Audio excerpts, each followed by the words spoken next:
Hey there, you're listening to Switch On, a podcast to shape the principles of modern leadership. I'm Helena Mach, and I'll be discussing real experience with successful leaders. Learn from them. How are they dealing with the challenges of today? And how are they building on their learnings for tomorrow's success? In this series, we will focus on leadership principles, where you can find yourself in a situation when you can bend the world to your will, yet you find yourself in a paradox.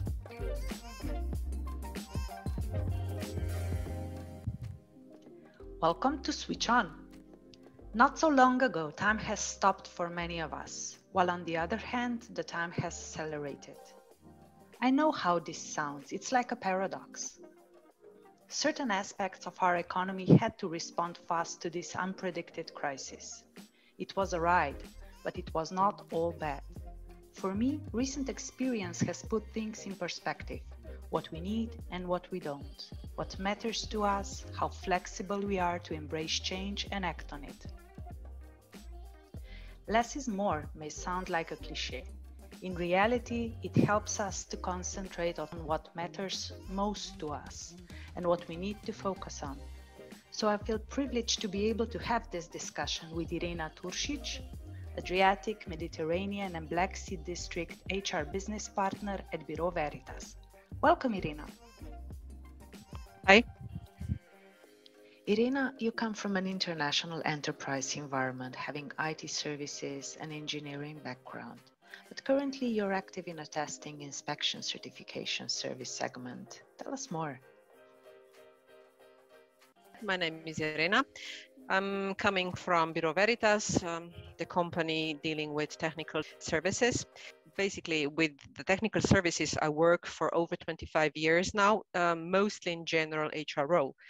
So my current role is an international one. As you said, I'm HR business partner and I'm responsible for 6 countries at the moment, like fully in all scopes of HR. And for additional 2 of them, at the moment I work as an interim because I'm covering the absent colleague for those 2 countries. Good to have you with us, Irena. You're very passionate about organizational development through people engagement and the support of progressive and successful leadership. Tell us about your ambition and what has brought you to where you are today. I believe that I can manage my responsibilities quite well because I am very inclusive. So I am respecting lots of different views, opinions. I believe I'm quite fast and supportive to business. And with every proposed action, I'm future oriented. At least what I always try is put things into future perspective, not into present or even past perspective. So an additional thing is that I always try to see people first in each and every action. So my orientation is really people, but over years, I believe I really learned, how to align people and business because this goes hand in hand. You're so right. Without people, we wouldn't be where we are today. And I have an impression that people are becoming more important nowadays, and companies are realizing what an asset people are. Because the pandemic has disrupted the global economy and has a strong impact on our social connection. It has brought a lot of uncertainty, anxiety, and stress. And with that legacy, we have embarked on 2021 with high expectations for a brighter future, with more optimism and confidence for better days ahead. And having this light at the end of the tunnel really helped. Yet this uncertainty is still here. How do you deal with this? What is helping you to overcome this anxiety when you're facing tough situation and new things? How do you collect the courage and get the resilience to go forward? Yeah. So people, as I said, people are literally everything that the company has, especially in the service industry. And by people, I mean, this is, you know, just a bundle of personalities about, you know, energy, engagement, and before engagement, most probably attitude, competencies.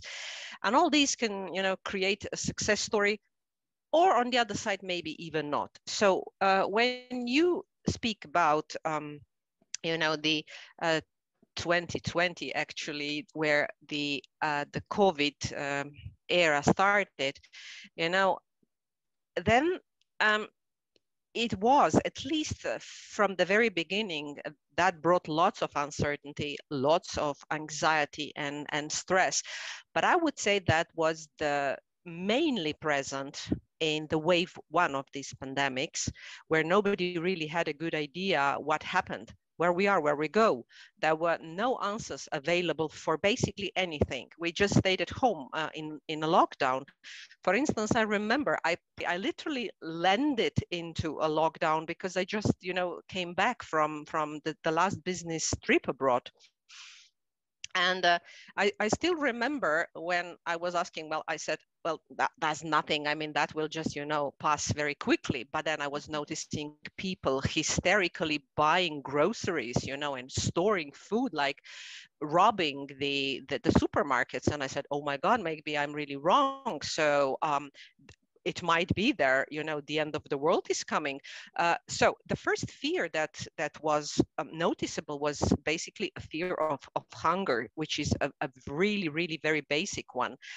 And then after a while, people realized that the food is still coming into stores, you know, and then things started moving kind of more easily. And then the masks, and then the staying at home, and yeah, that was a bit uncertain and stressful. But I believe that this real anxiety came later, because um, we literally expected that that won't take that long, that it will, like, you know, stop much earlier. But from that wave one and maybe wave two, I remember, you know, weekly reporting the number of infected people, you know, and here in the company, we were collecting data from different countries, and we were monitoring, you know, these reported numbers. At certain moment or in certain period, it seemed that we had fallen in apocalyptic disaster. So luckily, nothing like that actually happened. So when we kind of managed to overcome these really basic fears, then of course the health issues came and became the major concern. People were really scared. Who will get infected? You know, who will end up at hospital? Who will, you know, die or not? And I remember there were really two poles that were kind of established. On one side, there were people who were extremely worried. On the other side, there were people who were kind of, at least they seemed not to be worried at all. They were just, you know, commenting like how everything is, you know, exaggerated. But as a company, what we did, and I think we did that really very good, we applied really all possible measures in all countries to protect people, because protected people in our business means also protected business. So we put people apart, you know, we kind of, let's say, diluted them. So we kept, you know, in our premises, in our offices, just about 25% of the complete population. Wherever, you know, the shifts work was possible, this is like lab work, people started working in shifts. We engaged ourselves, especially the HR people, really by, you know, sending out positive messages. We were constantly available to people who really suffered more, because there were a couple of them who suffered mentally really very fast, you know, from this group of more feared people, while others, and these luckily was the majority, they managed to handle this situation with much more resilience. Mm-hmm. I also remember that was the time when my company implemented, complete, let's say, number of Microsoft tools. I mean, tools. Teams was also, among them. Basically, we were extremely lucky because I believe that COVID started in March March 2020, and I think it was November and December 2019 when actually, we switched to Microsoft platform from Lotus Notes, and I really believe that Teams saved lots of things. We suffered from the beginning because, of course, we need to kind of adopt this tool. And some people had more issues with that than the others. But still, we were relatively fast and fast, but we managed to continue all operations. Yeah, We got used to it. And now I believe everybody's happy to have that, on their computers. So for us, so far, so good. So the impact on business, of course, was present and was negative, but with the support of all the tools that we had on our computers, we managed to keep the business stable. And now I believe we can relatively easily respond to all the changing measures, no matter how frequently, the governments are changing them. For instance, it required a bit of investment. Yeah. So for instance, we had to replace the last desktops computers with laptops. And then some people needed additional, external monitors, computers being updated and so on. But that was it. So there was, a bit of this maybe unplanned investment, but it was so worth it, because today where we are, I would say that we're fine. Business is running, and also in terms of this digital literacy, I believe we did quite a step forward. Yeah, I can imagine. I mean, it was quite a kick. Maybe we needed a nudge in this direction, but now we actually see what is possible with the support of technology. And Mm-hmm. you mentioned resilience, right? Mm-hmm. We didn't have it in focus earlier, but now as we need to continue to be flexible and we have learned how adaptable we actually are, I think it's a good skill bringing it forward. And I can even say that we are more adaptable than we thought we were. And we have demonstrated this, like you are mentioning, by starting to communicate differently, collaborating differently, all with the support of the technology that you're mentioning. Mm-hmm. Um, Mm-hmm. do you already see any, or what are the biggest changes that you're currently experiencing in your environment in terms of the change that technology brought? So what I noticed as the biggest change that COVID brought, this is the limited possibilities of socializing. That means with our peers, so within the company, and also with clients. The biggest change, meetings that were done, the old-fashioned way, like the usual way, one-to-one, face-to-face, had to be replaced by Teams video calls. And it was very interesting to observe, the speed of development of this tool. And the change that I am observing is basically that now we became, how would I say, relaxed. That's one thing. Mm-hmm. And the other thing is we became a bit comfortable, I would say. So sometimes now, even though let's say the meeting, the person-to-person, face-to-face meeting is feasible, people still stay in front of their computers, and they talk Teams. Wow, an interesting Yeah. experience. Yeah.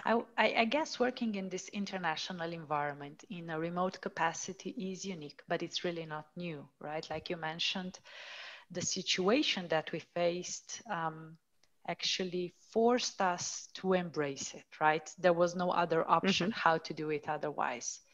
Um, but more and more companies are embracing this model, and I think it's here to stay, probably in different forms, right? There will be no two companies who have the exact same model. But in my view, it can't fully replace the impact of our face-to-face interactions. You're also working like this, and I guess it comes down to building trust with your teams, staying present. But sometimes this means also setting the boundaries when it clashes with your private life. Do you have any recommendations for us that work for you so we can really be present when we need to be and to manage the complexity on the other hand? Yeah, I would say that pandemics convinced also the non-believers in remote work. It saved, or at least it helped saving our business, supported keeping, the teams of people stable, admitting it or not. And people proved that it's not necessary to be in the office every day and still to do, a good job. Personally, I'm a big fan of blended work, and I believe that people need to be, well led and inspired. So what they need to, is to have their roles and responsibility and finally objectives clearly set. They need to have like clear orientation and an idea of how to get there, bit of motivation and inspiration. If they are addressed with positive communication, and with the paying, so the managers paying attention on the hidden mouses, then I believe it is really not necessary to be sitting in the office and be, monitored by somebody. So when you have that ready, I just believe that these people need to be empowered, Mhm. and the management needs to trust them to be able to organize their time and their activities in a way that supports on-time delivery. But things don't always work well, and sometimes also these people you know get into different issues, and that's the moment where the manager or managers need to be there for them. But on the other side, of course, we also have people who need more guidance and maybe even more control. And maybe these people actually need to get a bit or to have a bit less of this so-called independence. And maybe, the managers need to still put a bit an eye on them. But in general, my belief is that the future will require a good judgment about what actions and events actually require on-site presence, so face-to-face office work, and which not. I believe that everything will be about price and performance, and it's about the purpose. So the main idea is to support people's life-work balance, but on the other side, to also take care that utilization is also at the level. Um, and here's where we come to trust. Yeah, so it's, I would say, mostly about the performance management, established performance management, and properly managed on the basis of positive motivation. So finding out what was done well, and then building on that. And when I say that I'm a big fan of blended work, by blended work I mean, for instance, I stay at home in the morning. I do like 2-3 calls from home, let's say from 7:30, 8 o'clock in the morning until, let's say, perhaps 11. And then I come to the office so that I'm available here for people that need me in the office. And then maybe I go back and then I continue my work in the evening. That for me is blended work. So that I have the right and the possibility, to blend my working time. Maybe for somebody else that doesn't work like that. So the idea is to, apply good leadership and good management where that's necessary, but give people maybe a bit more of space that they were used to have in the past. But at least we are having this conversation. It was like a wake-up call because we needed to rethink what works, what doesn't work, what matters to us actually. And Exactly. then it highlighted the areas where we have the area for improvement, and work on that. And I can say that this continues going forward because in a flood of information and insights, when everything is changing, businesses are really forced to change to be efficient and effective at what they do. And we are asked to do more with less. Resources are more constrained. Suddenly they are cloud-based. Processes are technology-driven. Different solutions are somehow knitting and stitching together different systems to boost our efficiency. Manual tasks are getting automated and allowing this way employees to focus on customers and strategy. So on one hand, I love the simplicity of the less is more message because it means having the right mindset to be able to deal with all those challenges. But it opens up another topics for discussions as well. It means less stalling, more action, because we are used to talk about many projects, but only few become a reality. Less stagnation, more disruption, because this pandemic has changed these expectations from products and services, and suddenly we needed to deliver all these high quality services and products remotely with no ability to connect, switching fully to digitalized experience and having less reservations and more trust on science and technology. How do you see the shift? Well, in terms of shift, more on technology, I completely agree. Technology during these pandemics saved, I think, lots of business, and not just in our company, but in general. So one thing that I believe just expanded really, like that was as an explosion. This was more or less, video calling. So because it was not possible to meet live, then we switched on this video platform. On the other side, for instance, in our company, we started implementing new tools like radically for finance, for sales, for HR, lots of new tools. The whole idea behind is really, of course, to improve the quality of data. And now if I focus on my scope, which is HR, we decided during the pandemics that, okay, we'll launch some projects, to go digital. We even call the project through digitalization. So our plan is, to start working really paperless. We are implementing, I'm leading the implementation of HR shared service center covering, the bundle of countries that I was mentioning before. So it is really interesting to observe this evolution. So new tools, new philosophy, adding different features in different tools, all in one, to enabling, people easily get the information, be closer, be faster.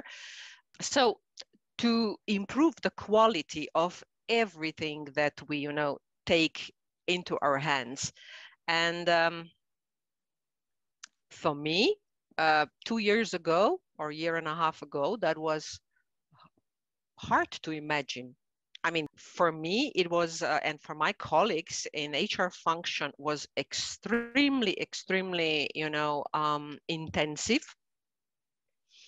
I would not dare saying stressful. It was intensive because we were actually, all of us really engaged, really, positive about these changes.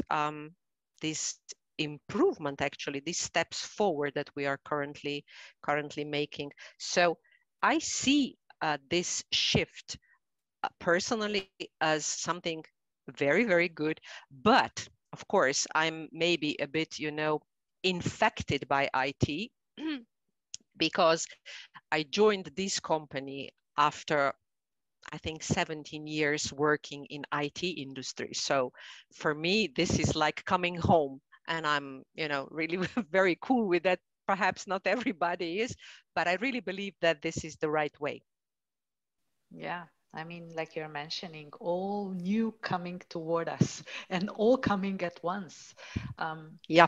it was quite a big change because we needed to deal with it. And recently, I actually heard somebody talk about what has Corona brought to the world. And this person said she humanized it like nothing before. It was strange for me first to hear that Corona is a female. So this was the first surprise. Um, but the second thing that made me think, yes, suddenly human element was elevated. In fact, we are experiencing less old school management tactics and more people centric leadership, fewer distractions, but more focus on purpose, despite having this less face-to-face interactions. And I think we are having more proper, more quality-based personal connections finally. What's your view on that? Well, in terms of humanizing the world of work, I agree partially, only partially. I mean, the fact is that technology enabled human interactions, like two-dimensional, as I say. So this is sound and picture, which is uncomparable against just the sound only. It can work successfully in many cases, in many ways, with people you know well. For instance, I don't know, webinars, and for relatively predictable situations and people's behaviors. On the other side, for instance, interviewing people for work, so job interviews, and then maybe coachings, where you actually need to be able to observe, the whole person, because you need to notice the body language, you need to notice, really facial expressions and some other expressions really nicely, and energy and emotions and so on. Here we still suffer with the technology because, portrait picture helps, but it's not enough.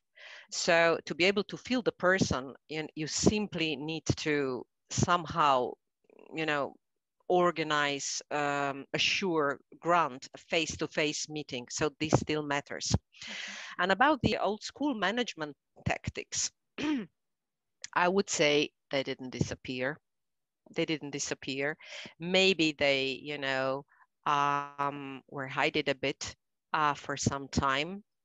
Maybe they were like blushed a bit, but they didn't disappear. People didn't change. I mean, also managers, these are still the same people, and just not being able to have people present, I don't believe this really changes the the way they were used to manage people. This is still present, and it will most probably come back.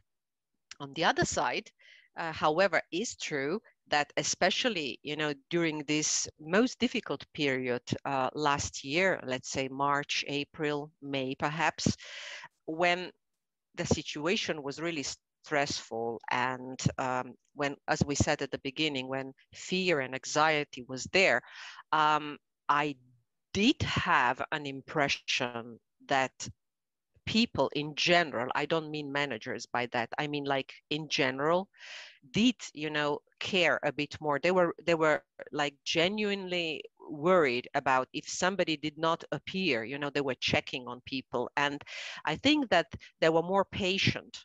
They had much more understanding for lots of things. Basically, that was a period where when working with people was really, a pleasure.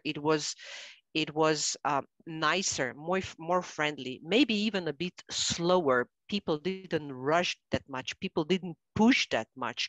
So it was more human. For some time, yes. But for instance, from last fall on, so last how many months? This is like 4, now 5, let's say 9, 10 months. I would say that we are close to where we used to be in terms of, these managerial practices. Mhm. Do you feel that people's first motion will remain a priority? I see, like you're mentioning as well, some companies going back to old habits where increased expectations to deliver more are a guidance, where increasing targets to continue accelerated growth as nothing happened is normal. Based on your broad experience, what can we expect? Are we really going back or are we going forward? I certainly believe we are not going back. Um, I believe we'll move forward, and we are moving forward. Uh, It is just that people are not changing that fast. So changes of approaches of something that is, a part of us that was presenting our comfort zone, if you like, our usual way of operating, that doesn't change so quickly. But finally, some things did change. And there are people, who are not willing to let things go back completely, to how they used to be. So that's why I really believe that we have, or we are getting this, critical point that would just prevent us going really back to where we used to be, but we'll move forward just slowly. Maybe not at the pace I would expect, but I still believe we'll move on. I would even say that most probably some industries, fast moving industries, will go faster. Our industry, for instance, is more conservative, and that's why I believe that we will maybe follow slightly, slower, but we'll go also the same direction, because it's impossible, I believe, to completely go back. Mhm.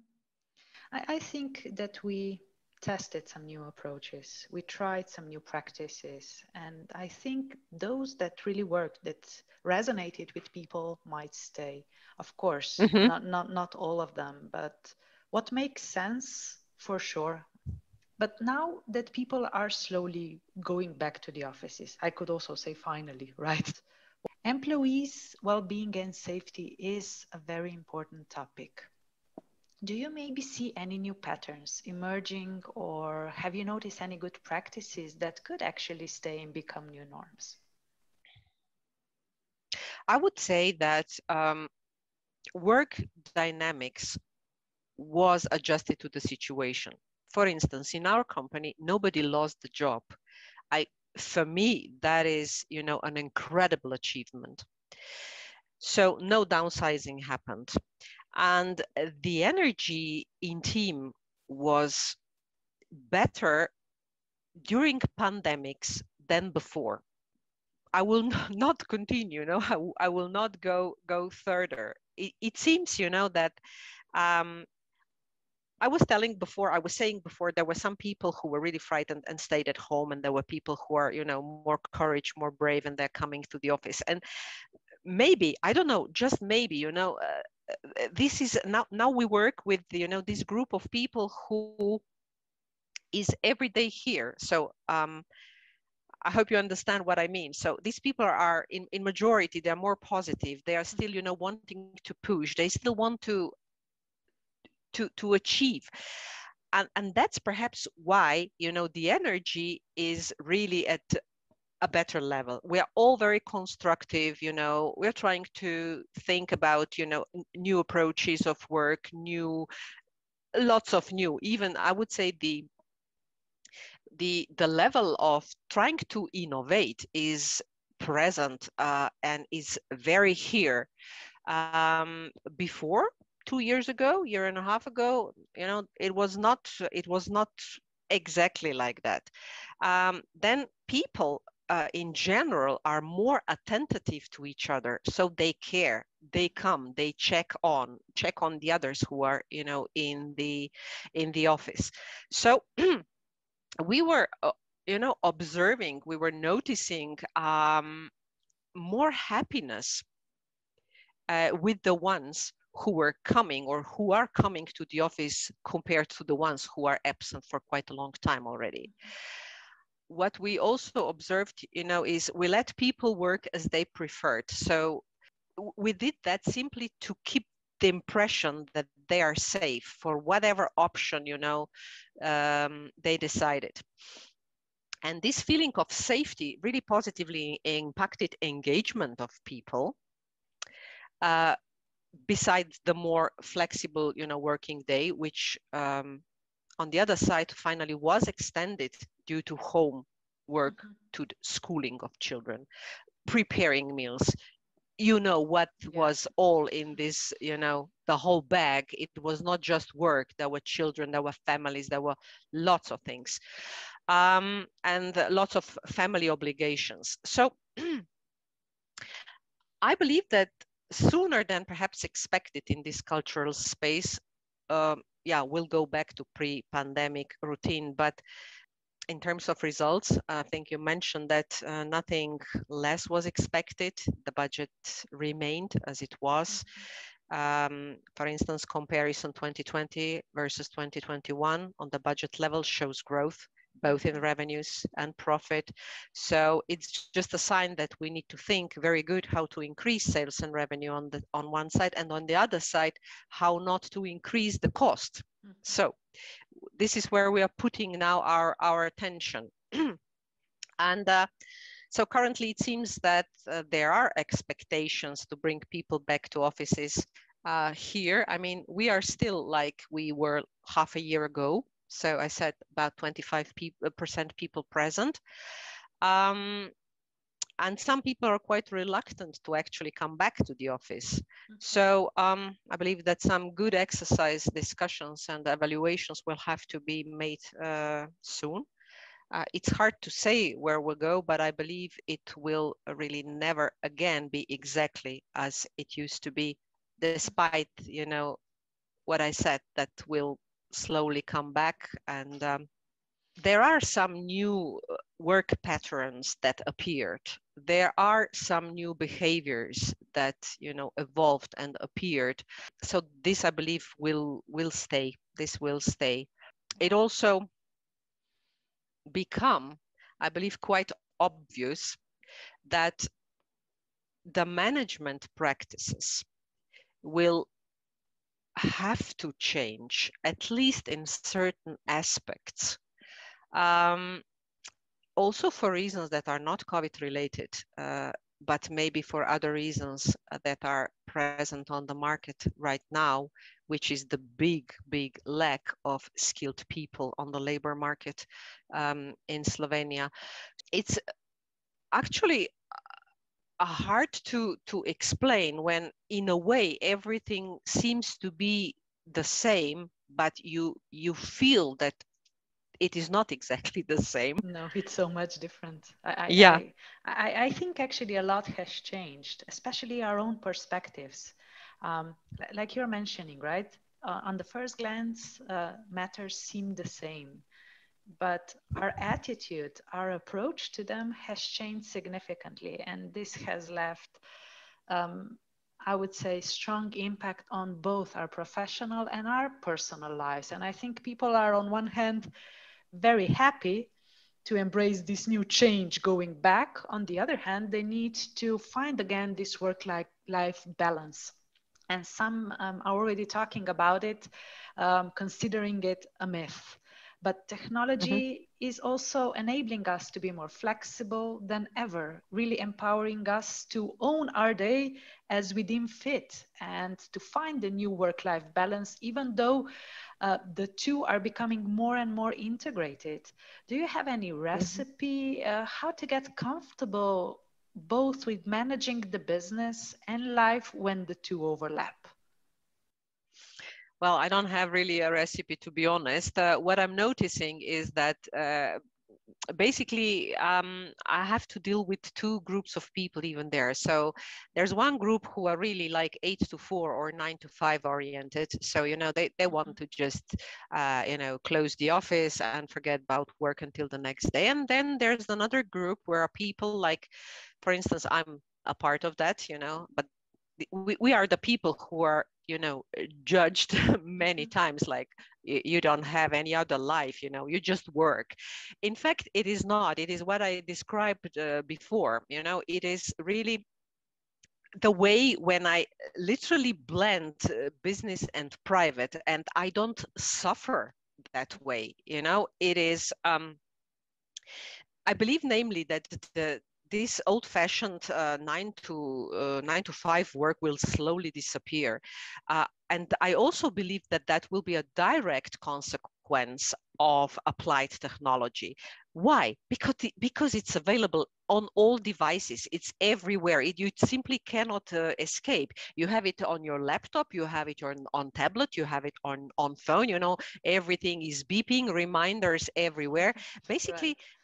you can't escape simply. So, and in this um, being with the technology everywhere, uh, uh, you're accessible everywhere. It is available. It is really hardly avoidable. It is just um, you just need to find yourself in this flood of everything. This is, for me, this is an advantage, but also on the other side, also for me, that's not always an advantage. So I'll explain why. I mean, I really believe that this is where we go. So basically, we'll kind of be at work almost all the time. But I believe that we need to find a way, to relieve people from all that. So from work, from tablets and laptops and so on, at least during their holidays, during their vacations. Because I believe that really everybody, but everybody simply deserves and needs a couple of weeks per year without that. And I believe that when we, go the way where we are, it seems that this is becoming completely impossible. So that for me now is a challenge, that, people can just go to their holidays relaxed, because that's why the holidays are for, right? Mm-hmm. Well, you need to establish also some sense of personal control and boundaries as well. True. Otherwise, you cannot fully recharge and fully unplug. But I agree with Exactly. what you're saying. You need to ensure that you take care of yourself as well, even though it's difficult and tempting to have all these devices around you. Yeah, personally, I'm working my laptop. I have also the tablet plus 2 phones. Yeah. So sometimes it is a bit too much, I must admit. Yeah, so true. But we should not underestimate this opportunity to understand what is going on, to reflect our Mhm. personal sense of meaning and rethink old practices, to relearn. This uncertainty is probably here to stay. It's just a question of time when the next crisis, whatever it may be, will hit us. So we need to learn to take action, to trust more, to lean in with a purpose, and learn to feel comfortable managing these tensions while focusing more on people and appreciating ourselves more, all at the same time. What True. would you recommend to flourish and be successful in today's environment? How to remain strong, determined, focused, and where to pay more attention in the future to be successful? Well, this is really, really a nice question. It was like a balsam for my heart when you were, naming all this trust and purpose and, how to manage the tensions and so on. But basically, okay, how to kind of flourish, right? Um, I believe that this has lots to do with each and every individual separately. People need to learn how to overcome fear and transform it into bravery. It might sound a bit exaggerated, but this is just, trying to transform what is your stopper into something what is your motivation, your driver, basically. So it's a shift in attitude, I'd say. But when you change the attitude, this changes your vibration, it changes your energy, and then you can move on. So this positive energy rises intrinsic motivation and, helps to form your personal purpose. And then when you know this personal purpose, that defines your direction and your focus.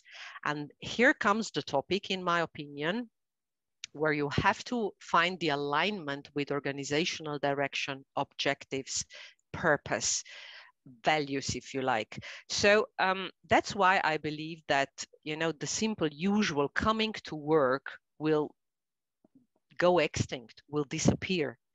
People will have to love what they do because the pressure won't disappear. And you can handle, or we can handle it much better. So if we understand where and why this pressure is there, and we can do this if we feel what we do. So in addition, we'll have to be much more open to changes, willing to try something else, something more, be open to learn new things, be willing to change some perspectives. I would even claim that, we'll literally have to learn to take more responsibility for ourselves, and learn how to build on new competencies, new knowledge, and get new experience in our personal plan B. Namely, if we have an idea of our own plan B, that significantly can impact our self-confidence and trust. And then no matter what happens, we'll find the way ahead.